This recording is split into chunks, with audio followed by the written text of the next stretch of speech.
अगर आप भी लेना चाहते हैं देश दुनिया की तमाम जानकारी तो आज ही सब्सक्राइब करें हमारे चैनल को। साथ ही नीचे दिए बेल आइकन को जरूर दबाएं ताकि हर अपडेट आप तक पहुंच सके।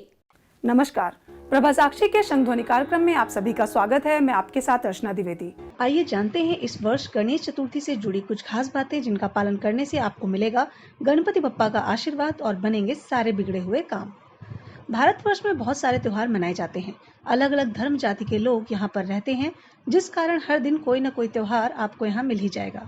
आज फिलहाल हम बात करने वाले हैं गणेश चतुर्थी के त्योहार की, जो कि अभी 22 अगस्त 2020 को धूमधाम से मनाया जाने वाला है।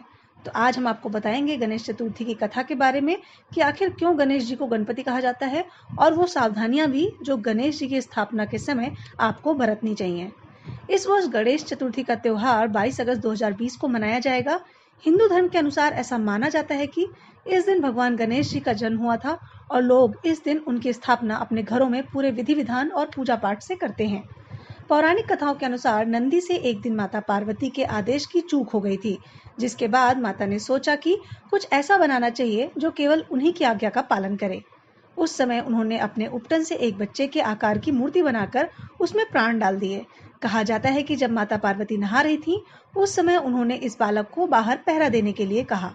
माता पार्वती ने बालक को आदेश दिया था कि उनकी आज्ञा के बिना किसी को अंदर नहीं आने दिया जाए। कहते हैं कि भगवान शिव के सेवक आए तो बालक ने उन्हें अंदर जाने से मना कर दिया। इसके पश्चात स्वयं भगवान शिव आए तो बालक ने उन्हें भी अंदर नहीं जाने दिया। इसके बाद भगवान शिव गुस्सा हो गए और उन्होंने बच्चे का सिर धड़ से अलग कर दिया। यह सब देखकर वहां पर मौजूद सभी लोग अचंभित रह गए।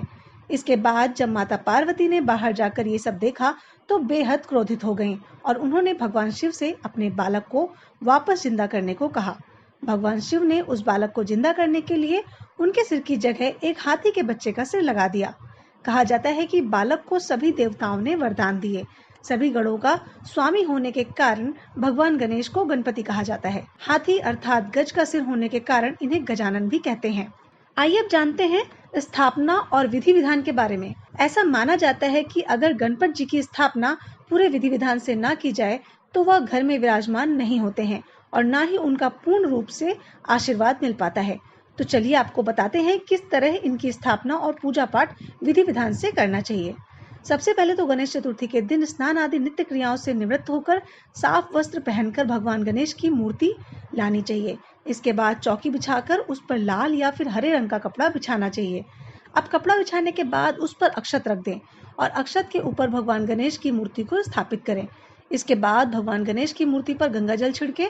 अब आप भगवान गणेश जी को जनेऊ धारण करा दें और बाईं ओर अक्षत रखें और कलश की स्थापना करें। कलश पर स्वास्तिक का चिन्ह भी बनाएं। कलश पर आम के पत्ते रखें और नारियल पर कलावा बांधकर कलश की स्थापना करें।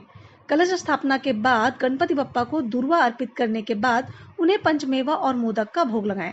भगवान गणेश को फूल, माला, रोली आदि भी अर्पित करें। गणपति जी को अब रोली से तिलक करें।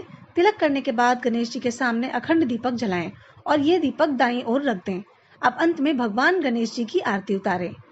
तो ये तो थी गणपति की स्थापना विधि। आइए अब जानते हैं स्थापना से संबंधित कुछ खास बातें जो आपको ध्यान रखने की जरूरत होगी। हमेशा ध्यान रहे कि घर या ऑफिस में जहाँ कहीं भी आप गणपति बप्पा की मूर्ति रखें, वहां पर गणपति की दो मूर्तियां एक साथ ना हो। ऐसा माना जाता है कि अगर दोनों एक साथ हों तो ऊर्जा का आपस में टकराव होता है, जिससे धन की भी हानि होती है और नकारात्मक ऊर्जा उत्पन्न होती है। शास्त्रों के अनुसार गणपति बप्पा की स्थापना हमेशा पूर्व दिशा और उत्तर पूर्व दिशा में करना शुभ माना जाता है। भगवान गणेश की स्थापना भूलकर भी कभी दक्षिण और दक्षिण पश्चिम में नहीं करनी चाहिए। इस बात का विशेष ध्यान रहे कि गणपति बप्पा की स्थापना के समय मूर्ति का मुख दरवाजे की तरफ नहीं होना चाहिए। ऐसा कहा जाता है कि भगवान गणेश के मुख की ओर सौभाग्य, सिद्धि और सुख आता है। सबसे अहम बात यह है कि भगवान गणेश जी के सामने अखंड ज्योति विसर्जन वाले दिन तक जलती रहनी चाहिए। उम्मीद है आपको जानकारी पसंद आई होगी। अगले सप्ताह फिर से किसी नई जानकारी के साथ मुलाकात होगी। तब तक के लिए धन्यवाद।